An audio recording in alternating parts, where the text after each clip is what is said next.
So today on Staying Alive and Rich, we have the beautiful woman behind Australia's best tasting and socially responsible ice cream, Roz Kaldor-Aroni. But I'm so excited to have you on the podcast today because, like I was saying to you earlier, I noticed the brand when I got the email, and I went, yeah, I love ice cream, and I have a sweet tooth, like we just discovered, and then I was looking at the brand, going, why do I know this brand? Why do I know this brand? And then of course that night I went home, opened up my freezer, and of course my sons are totally into your brand because it's lower in sugar, it has a bit of extra protein, and you know, as an adolescent son and a teenage son that are into the bodybuilding, they're always scouring for something sweet that's not going to make them fat or not going to spike their blood sugar. I'm just like, give me the ice cream, I don't care, you know. And I must admit, it's my favorite one because they went through this whole phase of trying all these different low fat, plant based, you know, low sugar, no sugar. I can't even go there. And ELATO has seemed to be the winner in our household without even knowing you. So I have to share that story with you because it is an amazing product, and you are an amazing woman. And just having a quick chat to you prior to starting this podcast, ice cream making is a fascinating journey. You know, little did I know how much work and effort. But before we get into that, let's talk about you a little bit because you haven't always been an ice cream creator. No, I haven't. And you've got such a diverse background, and you know, from lawyer to chemistry to all these things. So tell us a little bit about your background and how it all kind of how you got into the journey of ice cream making and manufacturing.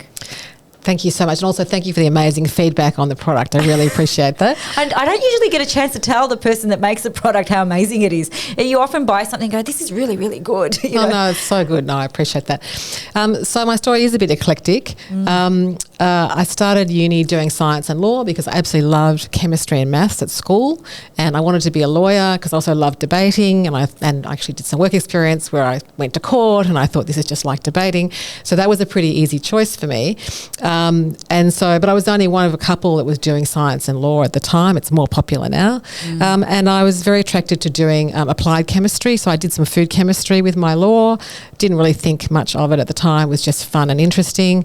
But looking back now, it's all kind of led to where I am now because basically then I went off and became a lawyer in private practice and then in-house in a company, and then ended up moving to Melbourne where because I met my husband and he's a Melburnian, and I was working at Telstra as an in-house lawyer, and then went into management there, and that's when the ice cream journey sort of started. I was a little bit interested in it because I have an identical twin sister who was playing with recipes. We were exchanging ideas. We knew nothing about ice cream, just, you know, what recipes tell you. And I started to do a little bit more, and my husband bought me a recipe book, actually, which was recommended by Heston Blumenthal, which was interesting. Wow. And at the back, it was all mathematics. I couldn't believe it, that you could put food and maths together. That was completely mind-blowing for me. That is mind-blowing, because I hate maths, but I love food. But for me, that was exciting. Yeah. And so I'm ploughing through all this maths, and I'm saying to my husband, this is so cool. I think I really want to do more of this. Wow. I can't understand how this could all be possible. So started looking online, and there were some online classes with Italy. That was a group called Carpigiani Gelato University. I did a couple of online classes, which was very early. This was 2011, well before we do so much online now. This was quite early and innovative. And I kept saying to my husband, I think I want to do more of this. This is so interesting to me. And I'm starting to play with recipes. I'm making lots of mistakes, and I have no idea what I'm doing. And so then I'm on the mailing list. Like a bit of a hobby. It was a hobby. And I actually finished at Telstra in 2011. I took a voluntary redundancy, which was nice to have a new change. Yeah. And started doing a bit more of it. Ended up moving. The next step was to co-found a not-for-profit in medical research, as a friend approached me and he said, your science and your law degree are perfect for this because you'll understand the science. And so that was a 6-year journey, setting up a not-for-profit called AussieMed, Australia-Israel Medical Research. Yeah. And I loved doing that, but I really did burn out, as you do in a not-for-profit, similar to being an entrepreneur, because you want to do so much and you don't have very much money and you're always trying to do more than you can afford. So very very challenging. But I left the organisation in a good state when I literally was burning out. And my husband said, this is enough. You've done 6 years. The organisation was self-funding. We had a handful of very major committed donors who could keep the place ticking over. Amazing. So it's still running and very successfully. Congratulations. That's thank amazing. you. Yeah, so that was a really nice achievement. Yeah. And so then I said to my husband, I think I'm ready for ice cream because in the meantime, I was on the mailing list for Carpigiani.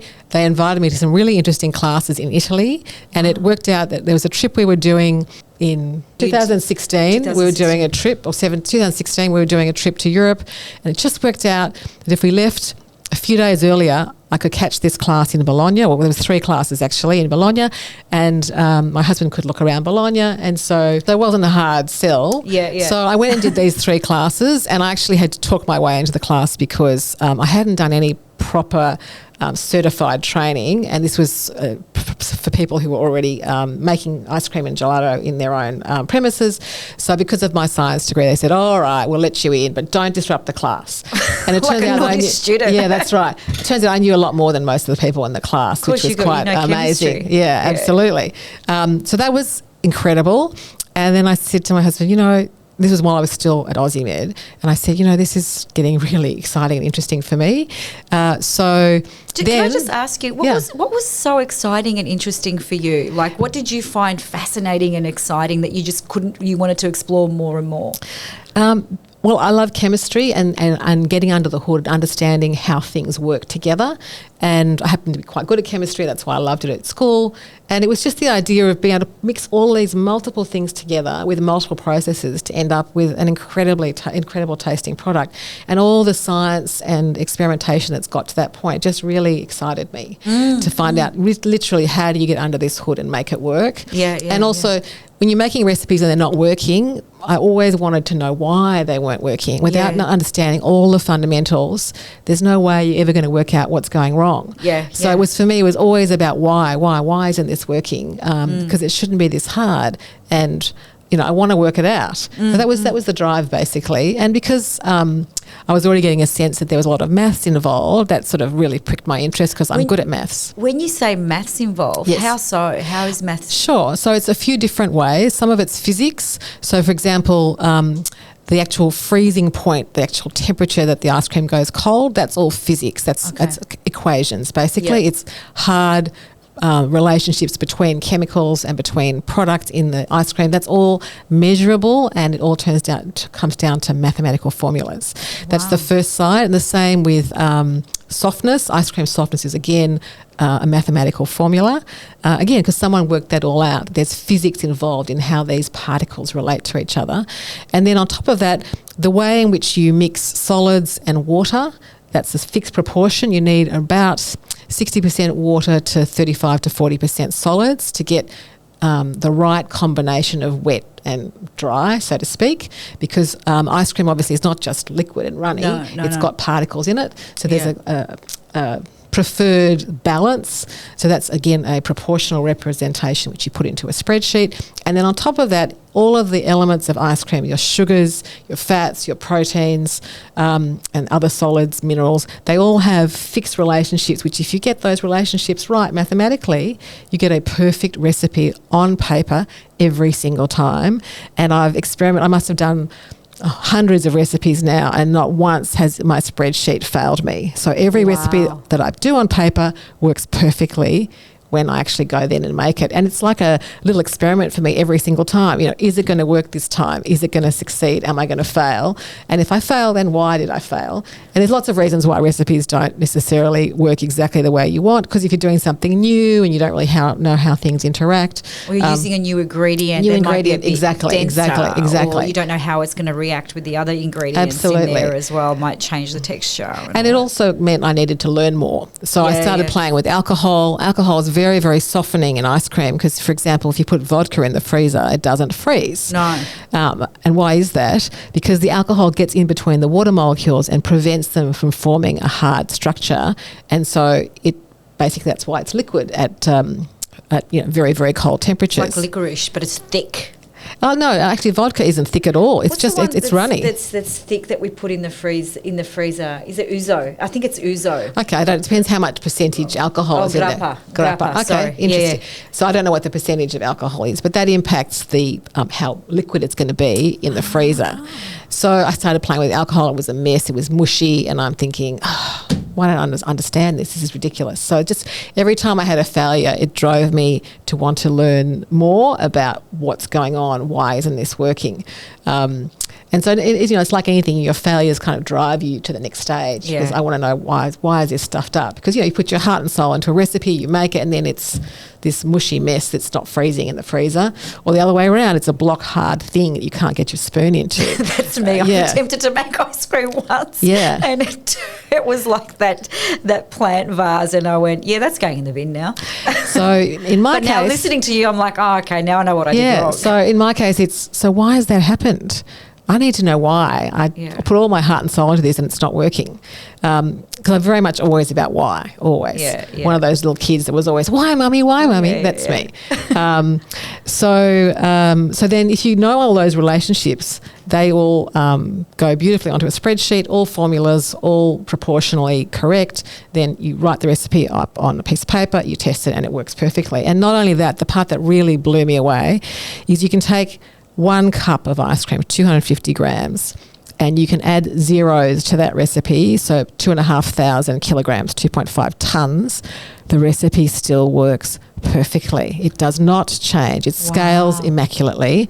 The only issues I've had to learn now that I'm manufacturing is that the equipment in the factory has material movement limitations. So, I'm dealing with small quantities in my kitchen. That's where I do all my development at home in my kitchen.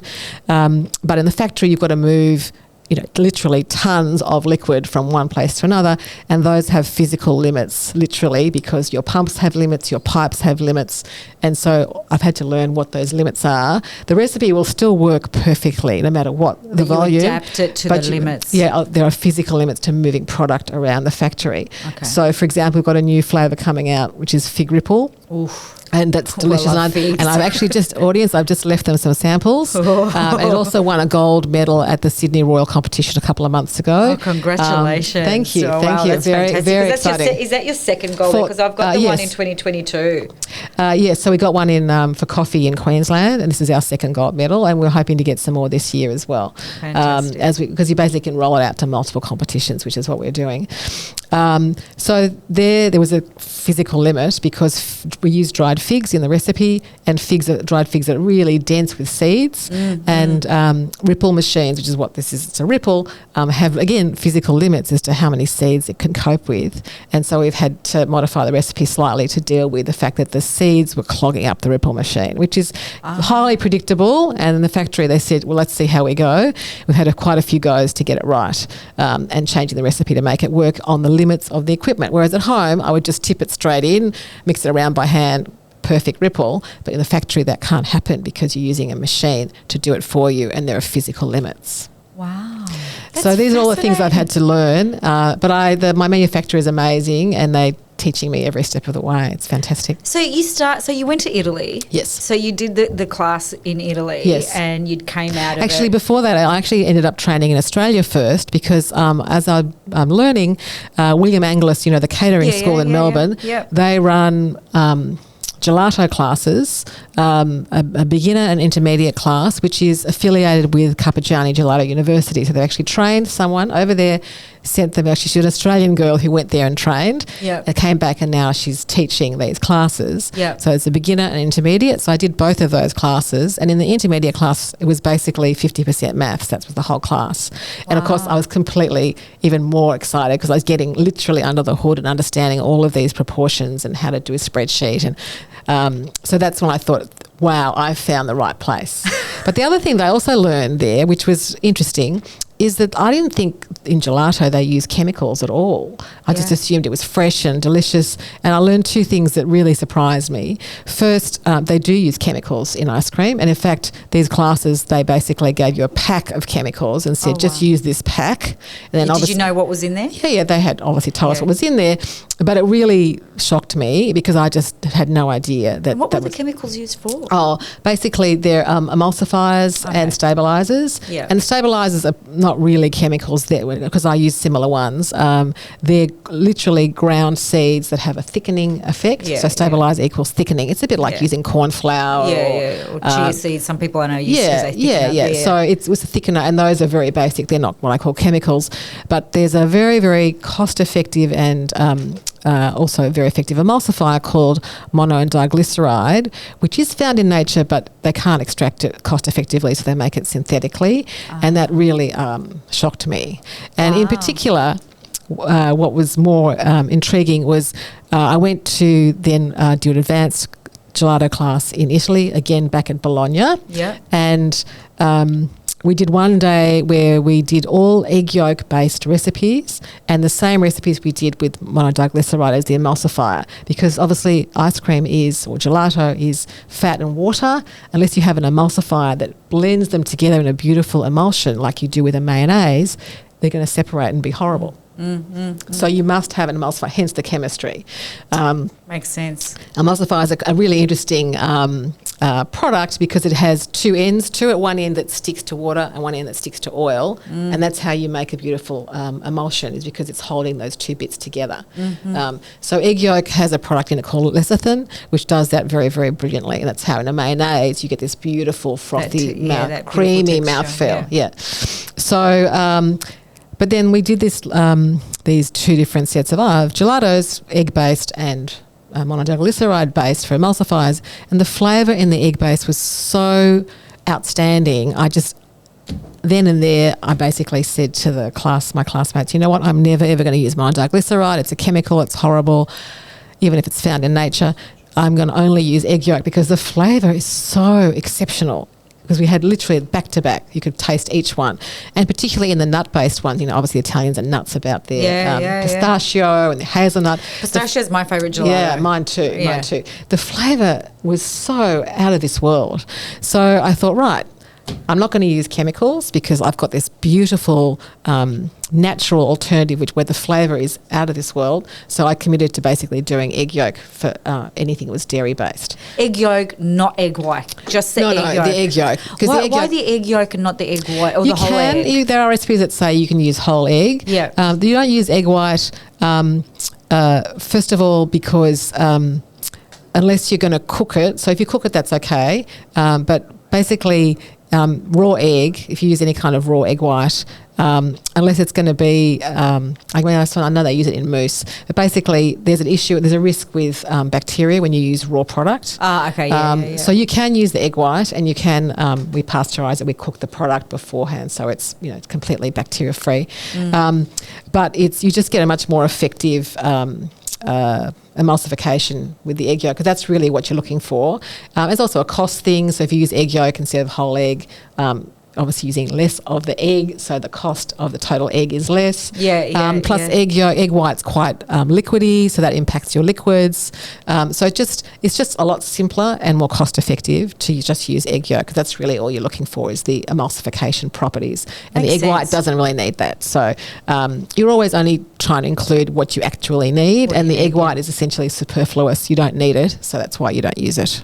Wow. Fascinating. Yeah, there's a lot. Then you went to Canada and you did... Yeah, so then I was back in Australia, and I'm basically trying to work out with my husband where we're going with this. By now I have left AussieMed and I'm all in. You're all into the ice cream journey. Absolutely. And we had some initial advisors who were on the journey with us, and they were ice cream people, and we really didn't know what we were doing. We just kind of literally saying, where's this going to go? We were talking about maybe doing something at scale, and I knew already at that stage if we did something that was scalable rather than a scoop shop, for example, I needed to do ice cream because ice cream scales really well. The equipment you use is all, you can do gelato at scale, but it's a little bit harder. But more importantly, I then thought, right, if I'm going to do ice cream, I need to know about it. So I bought the textbook by the world's leading academic, Professor Doug Goff. And anyway, so I started reading the textbook and I had questions and I wrote to him and said, look, I'm on my journey, I've got these questions. And he said, come to my masterclass, which was December 2019 in Canada in the middle of winter. And who is he? He's Professor Doug Goff. He's one of the world's leading academics on ice cream. Ice cream. Yes. This is what blows my mind, because as a consumer that just goes to the local gelati shop and picks her flavours and takes it home, or goes to the supermarket and buys it, you don't really think about what goes into creating a superb ice cream. We know what we don't like, sure, right? But when we do get a nice ice cream and that whole texture and the flavours and all the rest of it, and it hits the spot, you're like, oh wow, and then you try and look for it again, right? I had no idea, and I'm blown away about on how much actually goes into this. Dedicated schools and professors that actually, there's an art to this, a science art behind it. Well, you're really combining so many things together and they all have to work beautifully. So you've got sugars, you've got flavours, you've got fats, you've got proteins, you've got water, and you're trying to create this beautiful emulsion essentially that has the right balance in terms of taste, and it freezes properly and it churns properly. So there are many, many variables that you're juggling to get this perfect optimum taste. And it has to melt on the tongue properly. Absolutely. No, well, that whole mouthfeel thing is a whole other area. Well, it's such a sensory, food is sensory, totally, right? Yeah. And I feel like ice cream, it's not something that you can smell right away. There's no smell because it's cold. So it's cold. So the whole sense is in your mouth, right? So if it doesn't taste right straight away, you're going to know. There's another reason why people love ice cream, and that is the proportion, and gelato is similar, the proportions of fat and sugar are very similar to breast milk, because breast milk's sweet. And so people, that's why people find ice cream and custard very nurturing, because you immediately get that connection, which you don't necessarily know consciously. You subconsciously have that complete connection. Anything between you and me with fat and sugar gives you that connection to breast milk. Yeah. And so that's one of the reasons why people are really obsessed with ice cream or gelato. That makes so it's very nurturing, and that's why it's a true comfort food in that respect. Well, we all go to I don't know about all of us, but ice cream is definitely my comfort food. Yeah, like I was saying to you earlier, I had some dental work done on Monday, and my immediate thing was I need ice cream, because it's the only thing I can eat right now that's going to make me feel good and enjoy. So you're 100% right. So okay, so Professor Goff. So you go. Yeah. So then I go to his masterclass, which is December 2019, just before COVID. Wow. And I'm sitting in his class, and I'm thinking this is the best thing I've ever done. You would have been the other point about ice cream, I'm reading the textbook and I'm thinking, hold on a second, I didn't realise ice cream had significantly less sugar than gelato. And it suddenly dawned on me, they're complete opposites. So gelato is high sugar, lower fat, and ice cream is the opposite, much less sugar, much higher fat. And we all know that sugar really is the enemy. It's not fats. Fats aren't bad for you anymore. I know that the jury is moving all the time, but nevertheless. No, I agree with you. I feel fats. I don't eat a lot of fat, but good fats are actually very good for you. Absolutely. And you get quite a lot of good fats in ice cream. There is a bit of saturated fat, but in our recipes we actually minimise the saturated fat levels by being very selective in our ingredient selection. I suddenly thought, you know what, I've learnt all the wrong stuff, because I don't want to make gelato. I don't want to do a higher sugar product. I want to do a less sugar product. And ice cream tastes delicious, but it has, depending on the formulation, it has 30 or 40% less sugar, depending on recipe. That is one of your point of differences in your product, is the sugar content is far less than. Well, that's another thing I'm going to move on to now. But if you just compare gelato and ice cream back to back together, they if you have a look even at the ingredient panels, well, actually for gelato you can't, because you get it at a scoop shop, but there is I think Gelatissimo published their actual nutritional breakdown. So if you just compare, the gelato sits in around on average 22, 23, up to 28% sugar for sorbets. So gelato is around 22, 23% sugar. Sorbet is around 28 to 32% sugar. Ice cream in comparison, you only need 16% sugar to get a beautiful ice cream. Now, a lot of them have a lot more sugar than that because sugar is really cheap in Australia. Actually, around the world, a pretty cheap product. And you need a certain amount of solids in ice cream to give it the right, mouthfeel and texture. Exactly. And they tend to use sugar more than anything else because it's the cheapest ingredient. And so they load up on sugar when they don't really need to. So you can get 16% sugar and have a beautiful ice cream. We actually have 16.8% in ours, but we also do something different with our sugars, which we will move on to. And so I just thought, you know what? I've backed the wrong horse. I don't really want to do gelato. That's gone. I'm now thinking I want a scalable product and I want to make ice cream because I don't want to push extra sugars out there into the market. That just does not sit well with me at all. And, I'm sitting in Canada, I'm making these amazing recipes and they taste fantastic. So I'm not compromising by pursuing an ice cream direction rather than a gelato direction. And I have the other advantage of being able to scale it very easily because the equipment for ice cream, it's a little bit different to gelato, but it requires much bigger equipment because the main difference, one of the many, there's lots of differences, but another difference is that there's a lot more air in ice cream than in gelato. Gelato is a very dense product, and that's because with less fat, you can't actually get the emulsion like you do with a whipped cream. Yes. In gelato that allows you to get extra air into it. So in addition to having more sugar, it's also quite dense. You're actually eating more per scoop, essentially. That's not to say gelato isn't amazing. It's a beautiful product, but, I've got my own objectives here, which is to reduce sugar and still make it taste incredibly delicious.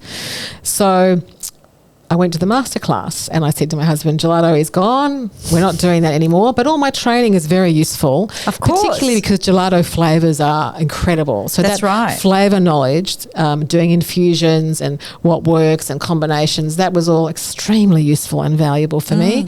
And infusions are still my favourite flavours to do. So our coffee, for example, we make our own cold brew, which is essentially a coffee infusion.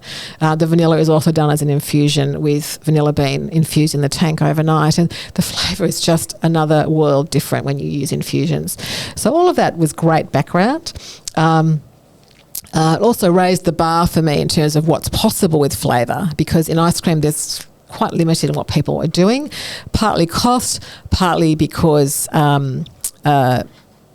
if you have a lot of air, there's limits to what you can do. Anyway, there's a lot of reasons why the flavours are a bit limited in ice cream. But the gelato background was a superb background for me in order to take what I learned into ice cream. So then I'm sitting in the class, December 2019, sub-zero temperatures. And whereabouts in Canada was it? It's a 90-minute drive out of Toronto, a place called Guelph, which is basically a university town, essentially. It's quite small, but it does have a very, very world-leading dairy degree there, including a massive pilot plant for doing manufacturing. So we were actually seeing things being manufactured, not massive scale, but pilot plant scale. And we were hands-on and we were seeing how it worked and all the different variations. And they made lots of different products which had, less sugar, more stabiliser, less stabiliser. And so we could see how those variations rolled out when you actually manufacture product. Was sensational. Amazing. So hugely important. And I'm sitting there in class and they start talking about lactose-free ice cream. And I'm going, okay, what's that? Lactose-free is big. It's really big now more than ever. Well, I think people, 45% of the world's population are lactose intolerant, particularly in Asia. It's a genetic thing. You either have the gene that makes the lactase enzyme in your stomach and your gut, or you don't have the gene. If you don't have the gene, you're lactose intolerant. And actually, interestingly, from an evolutionary perspective, the mutation that created this lactase gene in your gut started in Europe.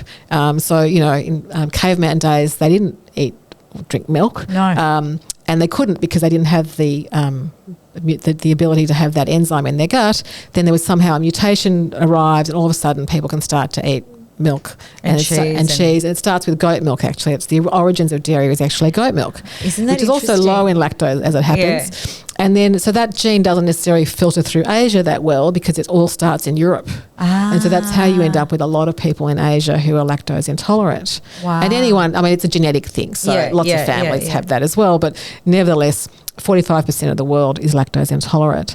So we're learning. That's a huge number. It is. 45%. That's almost half the world. Of varying degrees. Yeah. Some, very sensitive, others less sensitive. Yeah. So he's talking about all of this because he's a very passionate dairy guy. And he wants everyone to eat dairy, including if you're lactose intolerant. And so I don't care, just drink it. You just have to have dairy. And I'm going to digress later. I'm going to digress slightly and just explain why he was so passionate. Yeah. Because, and this is slightly controversial, which I'm sure your audience would appreciate. Calcium is actually quite hard to absorb in the body, and milk and cheese and any form of dairy has extremely highly available calcium for digestion. In fact, it's the most bioavailable calcium of any food that's available. So if you're interested in having good bones and for children and for young women and to avoid osteoporosis in later years, you need to really load up on your dairy because they still don't know whether fortifying plant-based products with calcium is going to do the job. It's still too early to tell. And they're already seeing in the US women in their 30s getting early onset osteoporosis because they just didn't have dairy as kids. Now that's probably socioeconomic and maybe they were lactose intolerant and they just didn't get the right dairy. But it's becoming a huge issue in the US and ultimately potentially here as well. So the controversial part is young girls and children who are getting plant-based dairy or plant-based equivalent milks. And if they're not getting enough milk from cheese and, let's say ice cream, then they're compromising their ability to absorb calcium and have strong, healthy bones. And you need to do that in those early stages of life.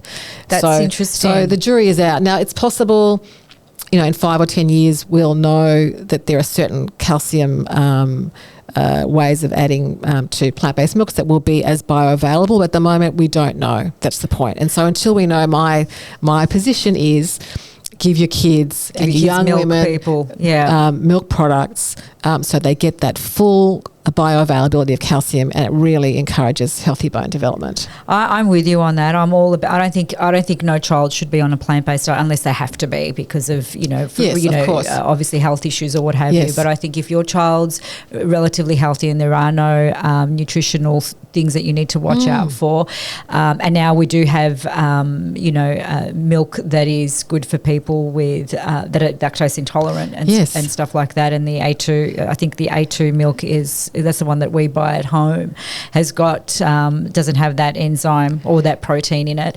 I'm all for giving children and women have a glass of milk or any form of dairy, or have that ice cream or have ice that cream, yogurt, exactly, all of those. I'm all for it, and I think there is a place for supplementation, and I'm not saying that you shouldn't supplement by all means. If that's what you want to do it. But I think there's no better form of getting that whole nutrition and that bioavailable nutrition from whole foods. Yes, absolutely. Like dairy. Yep. I think we've kind of moved away from that a little bit in the last, 20 years. We're kind of see all these new age diets and what have you. But I think our ancestors and I have a European background, and I know you do as well. Absolutely. They ate fresh and they ate whole food, and they didn't eat a lot. They didn't eat a lot of it. I mean, my grandma still gets her milk from the guy in the village that comes down and gives her the fresh milk from the cow, and she pasteurizes it on the stove, and she'll use, animal fat on her bread and what have you. So they're all good fats, and it's not only the calcium. It's I think milk has got a lot of potassium, magnesium. Oh, absolutely, lots of a friend of mine that's an athlete uses has a big glass of chocolate milk after a big training day because it's great recovery. So I don't think people should shy away from it. I think knowledge is power, and you're right that the evidence and I've read some of the studies, they're inconclusive in terms of fortifying with calcium. And we can say that about a lot of things as well. I recently had an iron injection because I'm always low in iron, and I and I'm not a big meat eater because I'm just not. Sure. But I tell you what, after having that iron injection, Felt yeah, good? I feel good. But I tell you what, Roz, in all honesty, give me a steak over the iron injection any day. Great. Any day. Well, you're getting a lot more than just iron, obviously, with steak. Right. So, and you're getting any that day. mouthfeel and And do you know satisfaction. what? I went, nah, I don't want to put this, you know, Oh, I know, so I actually went, nah, I don't want to do this again. Okay, I've done it now because I've had no choice. I had to. But, you know, if I have to force feed myself a piece of steak once a week, I'd much rather do that than Great. than have an injection, you know, that has all sorts of other impacts on you as well. No, I'm with you. I'm a big meat eater as well. Yeah, so get your calcium in, peeps. Yeah, absolutely. But the relevance of this was because my professor was so big on dairy, he wants everyone to eat dairy, including if you are lactose intolerant. And he sat there explaining what that means and what does that mean to ice cream. And that was when a light bulb went off, because he explained, I'll just do a little bit of chemistry on lactose. Oh, please go for it. So it's very simple. Lactose is two sugars joined together, glucose and galactose, in one long molecule. And it's interesting, it doesn't taste sweet in your mouth because the taste buds can't really respond to that very long molecule. When you make it lactose free, what you're doing in our case, and every lactose free product, is you take the enzyme that's in your gut already, natural clearing enzyme, lactase, and what that does is it breaks the lactose into its two parts, glucose and galactose. So they're now free flowing separate sugars. That's all you've done. You've chopped them in half, literally. Okay. Because they're very similar size molecules. Yeah. And then when they're when they're separate molecules but they're, you know, half the length, first of all, your taste buds can react to them more because they're tinier molecules, but also they turn out to be, when they're together but separated, 3 times sweeter than when they're together. Oh, wow. And I sat in the class and I just thought, does that mean if I make my product lactose free, I can add less sugar? So I'm putting my hand up and I'm saying, so if we do this in the tank with the enzyme, can I add less sugar? And he sort of goes like, duh. Yeah, of course you can add less sugar. Yeah. Because you've now got 3 times the sweetness out of these ingredients than you had when they were whole lactose molecules. Wow, that's fascinating. So together, they have can't taste the sugar? No, well, they're very low in sweetness. Low in sweetness, but pull them apart by introducing this enzyme. They become 3 times sweeter. They become 3 times sweeter. How fantastic. And I've done nothing. I've done nothing except break them into their bits. And so because I was looking for a product to make that had less sugar, but I didn't want to use sweeteners, and there's a whole lot of issues around sweeteners which we'll probably move on to. But I was adamant I would never use sweeteners, because in addition to the fact we'll go on to what the issues are, they also really make bad textured ice cream. So, it's all about mouthfeel as well as taste. So I just did not want to compromise and go down that road. And you'll find some of these ice creams with sweeteners do not have the same texture as ice cream, and that's because sweeteners do not have the same ability to create texture that sugars do. I'm screwing my mouth at the moment because I just hate the taste of sweeteners. I'd rather, I don't. And there's aftertaste as well, all of those things. So just very, very compromised, and I don't compromise on flavour, texture, none of those things you'll find with ELATO. It's always going to be the best of the best. And so I took him aside after the class and I said, I really want to do this. Who's doing it? How do you do it? And then he said, look, it's not been done much because it's a bit more expensive. And I thought, hell with that. I've got to find a way to do this. And then because everything's done on a spreadsheet, I started doing the numbers, and I actually worked with him on a recipe on paper. And I said, look, if I do this and this and this, will it work? And he said, yeah, it'll work. Absolutely, it'll work. Because what's interesting about making it lactose free, I think I mentioned before that you have to have about 35 to 40% solids in total. So what happens if you use less sugar? You now have less solids. That's right. So what are you going to do? Because you have to have a certain amount to give you good mouthfeel and texture. You're missing something. So what we do, which is what I have the patent for, I have a granted patent for this, is we use a soluble fibre called inulin. Inulin, yes. Which inulin, is very neutral on your gut. It's actually good for your gut. It's actually a prebiotic, which actually feeds the good bacteria in your gut. I mean, if you overeat it, which you can't with ice cream, but if you overdo it, you can get a bit of diarrhea from it, but we don't use that much. And even if you ever eat a whole tub, you don't get that much. So it had that. So as well as helping me with texture. So then when you use inulin, you get a beautiful textured product. You get the right amount of solids. It has the other benefit. Obviously, it's prebiotic, so it's helping your gut. But in addition to all that, I started to get into the Health Star rating system. It's a weird system that's developed by cereal manufacturers. So it's all about cereals. But it still works. They still use it for every other food. And you can use it for ice cream. And I started playing, it's also a spreadsheet, interestingly.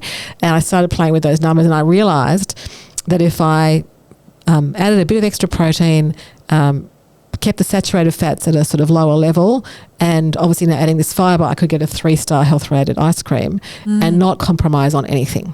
And I just said to my husband, I think I've worked it out. I think that's what I'm going to do. I had my recipe, which I had signed off in Canada. And so I came back to Australia. We travelled a bit afterwards, came back, and just before COVID, I'm saying to my husband, right, we're going to do ice cream. I've got the recipe. I'm playing with it. It's working at home. I'm on a roll here. And then COVID hits. But that did not stop me. Oh my God, this is getting more and more interesting. Thank you. I'm loving your ice cream journey. I'm there with you. You're going to turn me into an ice cream snob now. You do know that. Well, now this is like so much information. Like I will be now able to go, no, hang on, this is not. This has got the wrong stuff in it. Well, no, it's all about education as well. The brand is very much about educating people on how to eat healthier. And if with and enjoy ice cream, food, enjoy life, enjoy. Who said you can't have your cake and eat it? Absolutely. Look, let's be fair. Ice cream is what they call at school sometimes food. It's not an everyday food, but if you eat it in moderation, there's definitely a place for it. Particularly if you're smart about your choice of ice cream. And in our case, obviously, we're promoting less sugar, added fibre, added protein, less saturated fats. It's a really beautifully balanced product. And when you eat it, you would never know you're eating something that's better for you. That's our position in the market, is you combine the best of flavour and texture as well as all these things that are better for you, and it still tastes amazing. Yeah, it does. Well, I've tasted what the boys have brought home and they love it and I love it. But I honestly didn't know how much had gone. I'm so grateful that you've shared how this journey has transpired and how you got to where you got to. Like so much, the process is amazing and so intricate too. Like who would have thought? Absolutely.